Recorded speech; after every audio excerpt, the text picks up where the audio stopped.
কি ব্যাপার, নারকেল বেগমের এই 2-3 দিন থেকে কোনো দেখা সাক্ষাৎ নাই? ও কি 4 লাখ টাকা ভুলে গেল নাকি? এসো এসো নারকেল বেগম এসো।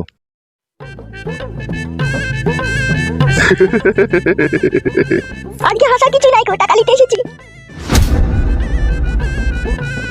বসো এখানে বসো। হ্যাঁ বলো নারকেল বেগম। বলছি পয়সাটা দাও, অনেক কদিন তো হয়ে গেল। নারকেল বেগম তুমি সত্যি করে বলো তো, তুমি আমাকে ভালোবাসো না টাকাটাকে বেশি ভালোবাসো?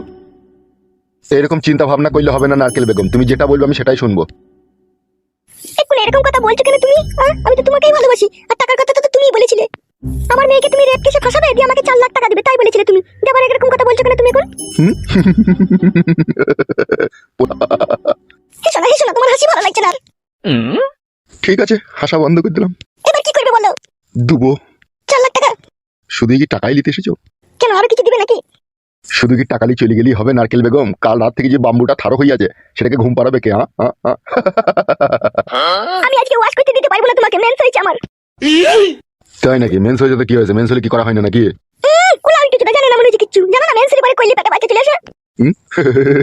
বাচ্চা হোক বাচ্চা হোক, বাচ্চা আমার একটা দরকার। বাচ্চা নিয়ে তুমি কি করবে? বাচ্চা আমার একটা দরকার, আমার এত বিষয় সম্পত্তি আছে, এগুলোর মালিক কে হবে? যে আমার পেটে যে ছেলেটা হবে তাকে মালিক করবে নাকি? আমার মন তো সেটাই চাইছে নারকেল বেগম। যা ভালো বুঝে করো তুমি, আমি আর কিছু বলতে চাই না তোমাকে। বলতে হবে না তোমাকে কিছু, ঘরে চলো। কি করবে কি ঘরে গিয়ে? ঢামনা চুদা মা, চলো। কেমন মারি, চলো চলো চলো, বেশি আর কি ভালো লাগে না, চলো।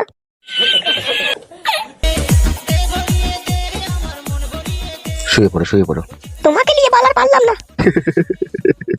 ঢামনা চুদা আমার হাসি লড়াইছে না। হ্যাঁ তাড়াতাড়ি ভরো। লেওড়া, কি দেখে? এ তো মনে হচ্ছে আফ্রিকার জঙ্গল, তোমরা পরিষ্কার করোনি নাকি? বেশি কেলামো মারিও না, ওই ভরো। বল, একটা 80-90 টাকা দিয়ে ক্রিম কিনে পরিষ্কার করতে পারোনি? তোমার তো মুখ কাচ্ছে বলে দিচ্ছি, ক্রিম কিনে পয়সা থাকলে কি আর ওটা জঙ্গল হইতে বলো? ভাল আমার। ভরো ভরো, বেশি কেলামো মারিও না, ভরো। ঢুকেছে? বাল আমার সাইড হয়ে গেছে, নিচে কাটতে ভরো। নিচে কাটা জাম হয়ে যাবে মারা। জাম নাই হালকা করে লাগি। লড়াইতে হবে না, বসে থাকো তাইলে। ওরে আমার চিঙ্গু মুঙ্গুরি। বাই করলাম তো, তা বলছো? বাল তুমি কিছু বুঝো না। আমি বুঝি না। কি হইলো? বাল মুখ আমার উপরেটাই হচ্ছে, নিচেটাই ভরো। নিচেটা জাম হয়ে গিয়ে এখন বাই করে ভরো। বেরিয়েছে? এবার ভরো। বারো চোদ্দ সব ফাটিয়ে দিল রে। ফাটবে না ফাটবে না।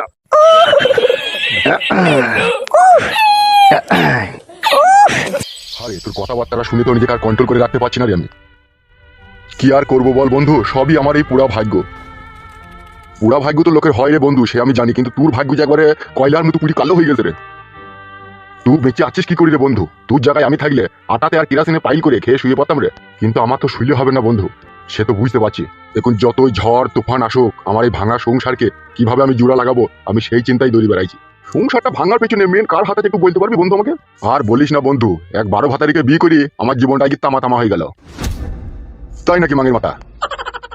হ্যাঁ রে ফেদা, তা বালি ছুরিকে বিয়ে করলি কি করে মারাইতে? ওই ছুরিকে বিয়ে করেছি বলি আজও আমার ছেলে আমাকে অপমান করে।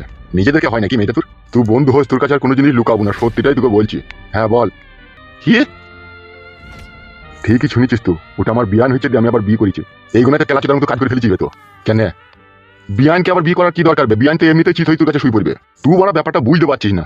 এ ফেদা আমি সব বুঝি, বুঝিয়ে বলতো বড়া। বিয়ান ছিল বিধবা, আর আমারও বউ মরে গিয়েছিল বুঝলি তো। আর আমারও একটু করার জন্য একটু শখ হচ্ছিল যে আমি এখন এই বয়সে মেয়ে কোথা পাবো, তাই বিয়ানকেই বিয়ে করলাম আমি বড়া, বুঝতে পেরেছিস? বিয়ানকে বিয়ে করে আগে আমার গাড়ে আজরা ভাই ঢুকে গেছি বড়া। ও ফেদা, এতক্ষণে ব্যাপারটা বুঝতে পেরেছি, সব মাল ঘরে ঘরে হয়ে গেছে। হ্যাঁ ঠিকই বলছিস তো, ওই ঘরে ঘরে বিয়েটা হয়েছে বলেই তুই কিছু করতে পারছিস না লাই। হ্যাঁ রে বাড়া, তুই যাকে বিয়ে করেছিস সে দেখতে শুনে ভালো। দেখতে ভালো বলেই তো আমি ফিদা হয়ে বিয়েটা করেছি ওকে। দেখুন ফেদা খেয়েছিস সেই রকমই। ইজিলা ওরা মেঘ না চাইতেই জল। কি হলো মেঘ না চাইতে জল মানে? এ কাকা বুঝতে পারছি না রে, কাকাকে একটু বুঝিয়ে দে। তোমার ছেলে ফুটোর ব্যাপারে এমএলএ সাহেব কিছু কথা বলতে চাই তোমার সাথে। কিসের কথা বলতে চাই আমার সাথে? সেটা ওরা পার্টি বসে গেলে জানতে পারবে। আমি পার্টি অফিসে যাবো না, তুমি বলে দাও এমএলএ সাহেবকে। কে কি মারাই নেবে? ঠিকই বলছি। अरे ओ लौड़ा के बाल, जरा जबान को लगाम दे, वरना जबान खींचकर ब्लडी कुत्तों को खिलाएगा। हाँ रे भाईपो। क्या हुआ बे बुड़बाग? বুড়বা কি রে বলা? অত তোমাকে বুঝতে হবে না, হ্যাঁ সেইটাই তো মাথায় ঢুকছে না, আগেকার কটা কথা বুঝতে পারলাম, তারপরে যে দু লাইন বললি সেগুলো বুঝতে পারলাম না। এ কাকা আর কপালি চুদা তুই কত বুঝ দেবে না বলার বাল কপালি চুদা। বড়ার বাল আমার গান মারাইছি, বলি দিকে এমএলএ সাহেবকে আমি যাবো না। हमारे साथ चलो तब पता चलेगा तुम्हारा छेले किधर है। শালা ছেলেটার লেগে আমার জীবন কয়লা হয়ে গেছে রে। বেজন্মা বৈধ হারামি জন্ম দিলে এরকমই হয়। চোখ বাই করে তাকিও না, চোখের মনি টেনে বাই করে কড়াই ভেজে খেয়ে নেবো। তোরা বড় কজনের চোখের মনি খেয়েছিস বলতো? ওকে দিয়েই প্রথমে শুরু করব। দেখেছেন দীনেশ বাবু কথাবার্তা দেখেন। শোনো ফটকের বাবা, একটা কথা সাচ্চা, এমএলএ বিকাশ দত্ত সাহেব পাক্কা হারামির বাচ্চা। তো সোজা চলো আমাদের সাথে, বেশি চালাকি করো না। এ মুখ বন্ধ কর ফাদা, নাহলে মুখে ঘুষি দেবো বড়া। একবার যা না দেখি কি বলছে। যেতে তো হবেই আমাকে, এইদিকে বৌমা হারিয়ে গেল, এইদিকে ছেলে হারিয়ে গেল, আমিও টেনশনে পড়ে আছি, আমি এখন কি করবো বুঝতে পারছি না। অত বুঝাবুঝির কিছুই নাই, এমএলএ সাহেব যা বুঝিয়ে দেবে সেটাই বুঝবে। চলো চলো, বেশি ভনিতা না করি, সোজা হাঁটো। কইছো দেখছি। সোজা রাস্তায় এসো বাবা জীবন, চলো।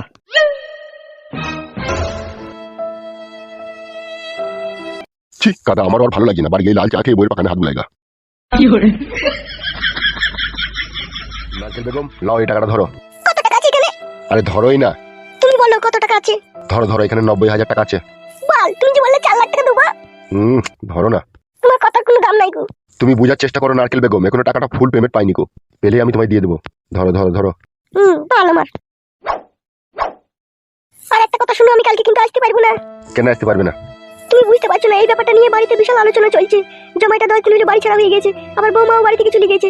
এই যে আমার স্বামী বিশাল টেনশনে আছে, আমি বাড়ি থেকে বের হতে পারবো না এই 2-1 দিন। পার্টি অফিসে অসুবিধা হলে আমার বাগান বাড়িতে তো আসতে পারবা? চেষ্টা করবো আমি। বেশ ঠিক আছে যাও। আসি তাহলে। বেশ ঠিক আছে যাও।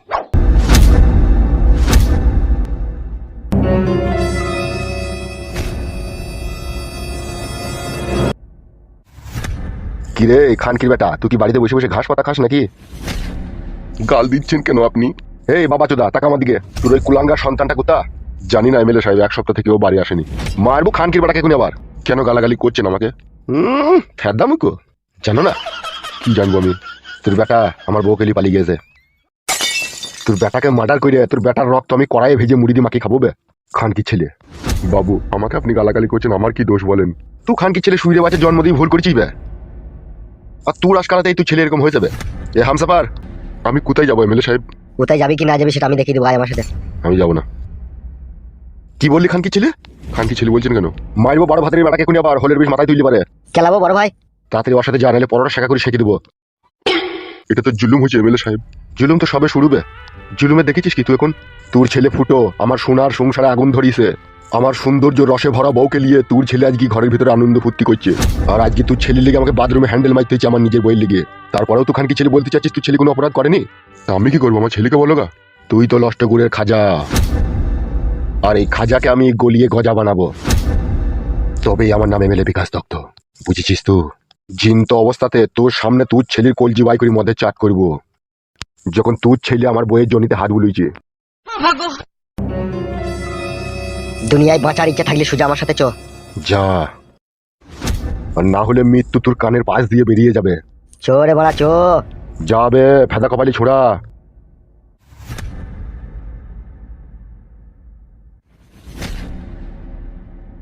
ফুটো, তুই আমার সোনার সংসারে আগুন লাগিয়ে দিয়েছিস, তোর রক্ত আমি কুকুরকে খাওয়াবো।